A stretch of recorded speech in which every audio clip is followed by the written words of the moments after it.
Hey everyone, welcome to Gaming Explained. In today's video, I'm going to show you how to change camera view on NBA Live game. So let's get started. First, open the NBA Live game on your device. Tap on the settings option from the top right corner of your screen. In the settings menu, look for the preferences option. It should be listed at the very top of the menu. Tap on the edit button right beside it.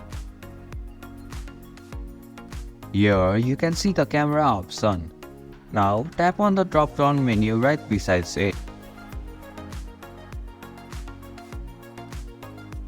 A menu of two options, Pressbox and EAcam Baseline, will appear.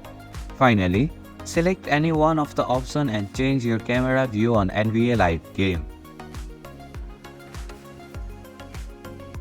And this is how you can change camera view on NBA Live game.